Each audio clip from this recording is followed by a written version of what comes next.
Welcome to Shashi TV. నేను మీ Pawan. Present అయితే Sai life hospital ఎదురంగా Kondapur నడి రోడ్డు మీద ఉన్నాము. ఏంటంటే ఇదే ప్రదేశంలో మొన్న విచక్షణ రహితంగా కడుపుతో ఉన్న భార్యని, నిండు గర్భిణిని పెద్ద పెద్ద రాళ్లు తీసుకొని తలకాయ పగలగొట్టడం జరిగింది.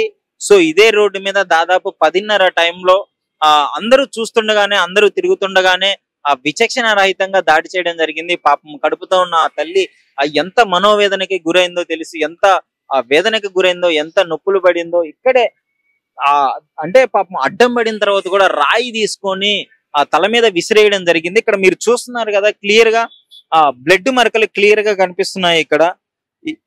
ఇక్కడ కావచ్చు, ఇక్కడ ఇదంతా బ్లడ్ అయితే క్లియర్ గా కనిపిస్తుంది.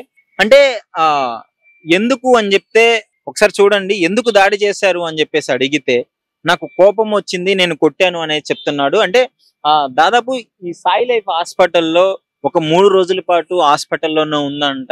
సో ఎప్పుడైతే డిశ్చార్జ్ చేసి బయటకు వచ్చి రాగానే ఆమె ఇక్కడ నిలబడి ఉంది. ఎదురుగా షాప్కి వెళ్ళి ఒక వాటర్ బాటిల్, ఒక సిగరెట్ కొనుక్కొని వచ్చాడంట.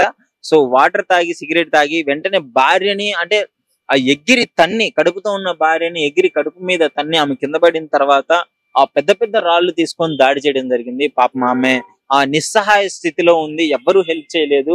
అక్కడ అడ్డం పడి ఉంటే రాళ్లు ఎత్తి బండరాళ్ళు తలక మీద కొట్టడం జరిగింది. నేను ఆ వీడియో కూడా నేను మీకు క్లియర్ గా చూపిస్తాను. ఆ వీడియో అంటే ఈ వీడియో కనుక మీరు చూస్తే, ఇలాంటి వ్యక్తులని నడి రోడ్డు మీద ఉరి తీయాలి, నడి రోడ్డు మీద కాళ్ళు చేతులు నరికి తల నరికి చంపేయాలనే విధంగా అంత కోపం వస్తుంది. అంటే అసలు ఎలాంటి సమాజంలో ఉన్నామో అర్థం కావట్లేదు. అంత దారుణంగా చంపాడంటే అసలు, అంటే ఏ సంబంధం లేని మనకే ఇంత బాధేస్తుందంటే, ప్రేమ వివాహం చేసుకొని ఇద్దరు కలిసిమెలిసి ఉండాల్సిన వాళ్ళు, కడుపుతో ఉంది పాప, ఎంత సంతోషంగా ఉండాల్సిన సమయంలో అసలు ఇలాంటి దాడి ఎందుకు జరిగిందో తెలియదు, ఏం గొడవలు అయ్యాయో తెలియదు. కానీ ఇష్టం వచ్చినట్టు దాడి చేసి ఆమె చనిపోయింది అనుకొని వెంటనే పోలీస్ స్టేషన్ కి వెళ్ళి లొంగిపోయాడంట. అసలు ఆ వ్యక్తి ఉద్దేశం ఏంది? దాడి చేసి చంపేసి పోలీస్ స్టేషన్ కి వెళ్ళి లొంగిపోతే శిక్ష తగ్గుతుందనా?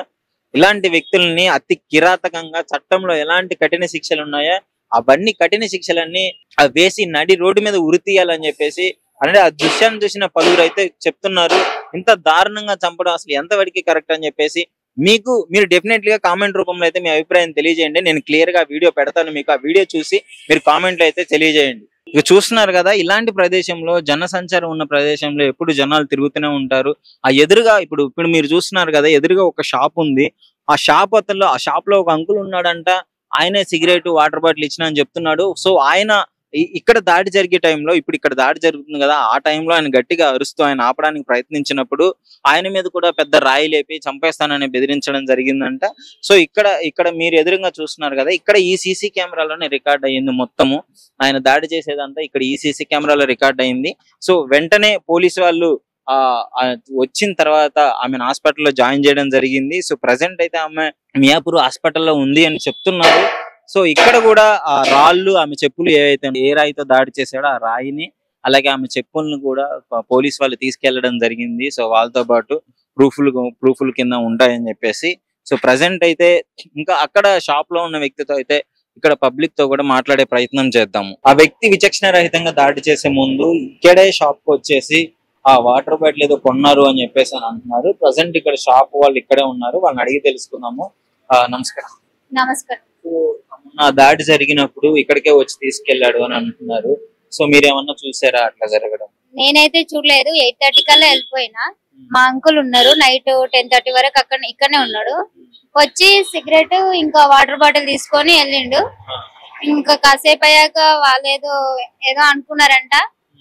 ఆయనకి కోపం వచ్చి తను అలా చేసి వాటర్ ఇస్తే కూడా ఆమె తీసుకోలేదంట. ఇంకా తనకి కోపం వచ్చి తను వెళ్ళి తన్నేసిండంట. చూడలే, అంకుల్ చెప్పిండు, నాకు చెప్పిండు. ఎక్కడున్నారు ఇప్పుడు అంకుల్? ఎక్కడున్నారు అంకుల్? ఇక్కడ ఆపోజిట్, విజేత ఆపోజిట్ గా ఉన్నాడు, టీ షాప్ దగ్గర ఉంటాడు. సో ఆయనతో కూడా మాట్లాడే ప్రయత్నం చేద్దాము. ఎందుకంటే ఇక్కడ నుంచి చూస్తే క్లియర్ గా కనిపిస్తుంది ఏమన్నా ఆపే ప్రయత్నం ఏమన్నా చేశాడా, లేదంటే ఆయన ఉన్నారా? దాడి చేసేటప్పుడు ఆయన చూసాడంట, ఉన్నాడంట ఇక్కడనే ఉన్నారు. మరి ఆపే ప్రయత్నం ఏమన్నా చేశారా? ఇట్లా అరవడానికి చూస్తే ఆయననే రాయి లేపడానికి చూసిండంట. ఈయన మీద కూడా రాయి లేపడానికి. ఓకే సరే అందుకు అంకుల్తో సైలెంట్ గా ఉండి షాప్ క్లోజ్ చేసుకుని వెళ్ళిపోయాడు. మన హాస్పిటల్లో కూడా జాయిన్ చేయించి పోలీసులకు ఫోన్ చేయడం ఇలాంటి ఏమైనా చేశాడు? ఏమో తెలియదు సార్. సరే ఆయనతో మాట్లాడదాము. ఆయన దాడిని కల్లారా చూశాడు, ఆయన ఇక్కడ నుంచి ఎదురంగానే జరిగింది కాబట్టి సరే ఆయనకి వెళ్తే ఆయన మాట్లాడే ప్రయత్నం చేద్దాము.